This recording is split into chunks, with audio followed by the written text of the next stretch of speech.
رمضان المبارک کی عزت و توقیر پر جہاں ڈھیروں نیکیاں ملتی ہیں، جہاں اللہ تعالیٰ کا بہت فضل بندوں پر ہوا کرتا ہے، وہیں ماہ رمضان المبارک کی بے حرمتی اور اس میں گناہ کرنے پر اللہ کے دردناک عذاب کا تذکرہ بھی کیا گیا ہے۔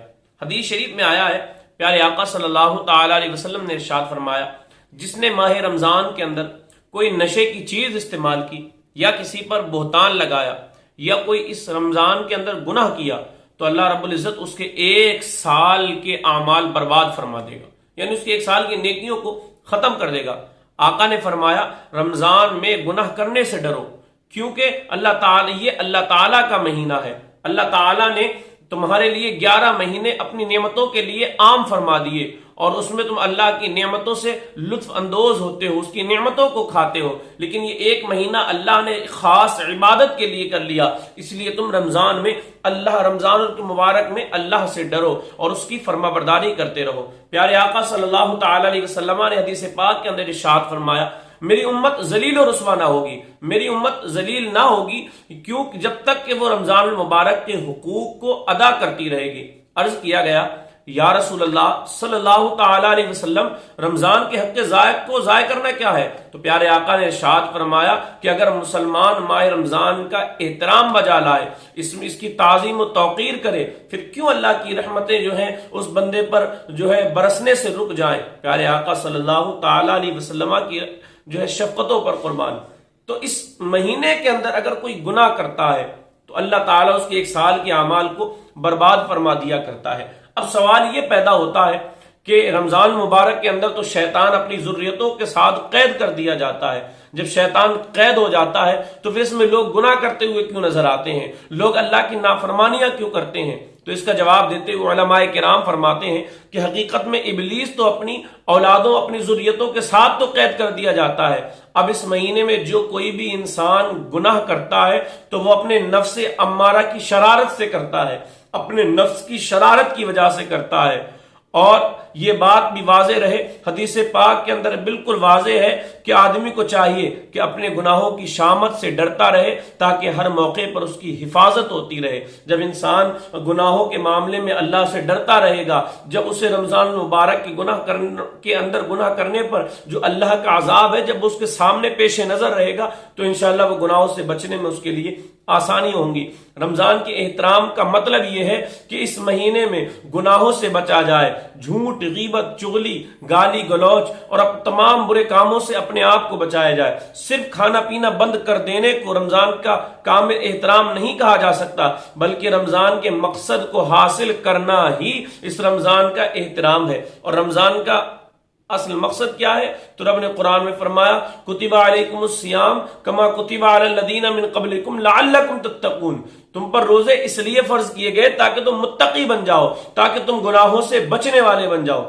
اس ماہ مبارک میں ان حرام کاموں کو کرنا، پھر فرمایا جس نے اس ماہ میں زنا کیا، شراب پی، تو اگلے رمضان المبارک تک اللہ اور اس کے فرشتے اس بندے کے لیے، اس بندے پر لعنت بھیجے کرتے ہیں، اس بندے پر لعنت کرتے رہتے ہیں۔ اگر کسی نے رمضان کے اندر کوئی گناہ کیا، شراب پی یا زنا کیا، تو اللہ اور اس کے فرشتے آنے والے رمضان تک اس بندے پر لعنت بھیجتے ہیں۔ پس اگر کوئی شخص اگلے رمضان کو پانے سے پہلے مر گیا اور اس نے کوئی نیکی نہ کی ہو جو اسے جہنم کی آگ سے بچا سکے، تو آقا نے فرمایا تم اس کے معاملے میں اللہ سے ڈرو۔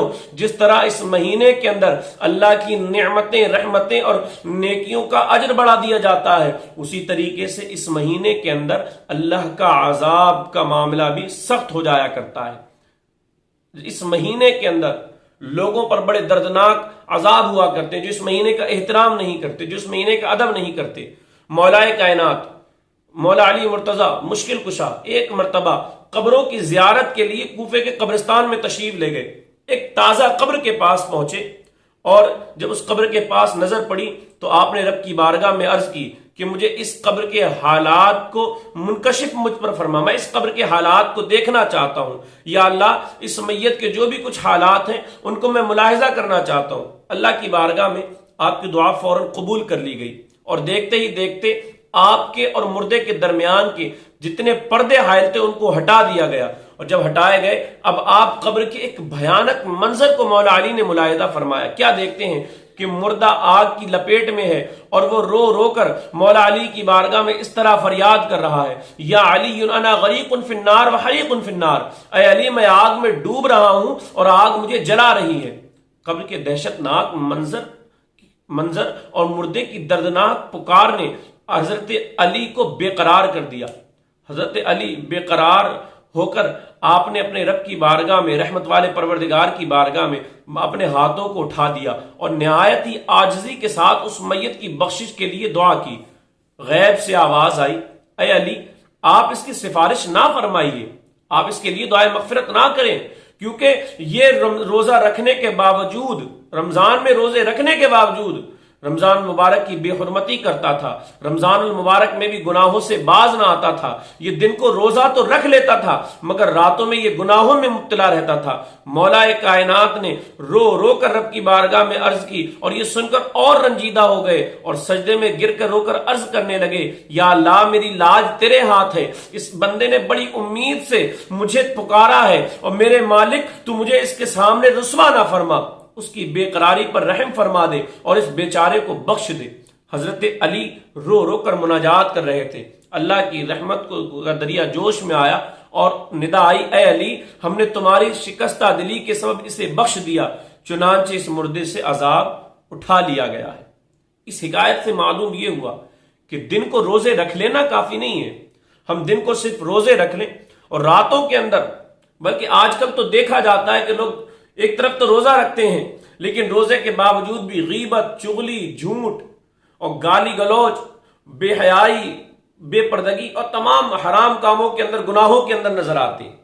لوگ گناہ کرتے ہوئے نظر آتے ہیں, جبکہ اس حدیث پاک کے اندر تو ان کے لیے درس عبرت ہے جو لوگ دن کو روزہ رکھتے اور رات کو گناہ کیا کرتے ہیں, جو رات کو اللہ کی نافرمانی کرتے ہیں.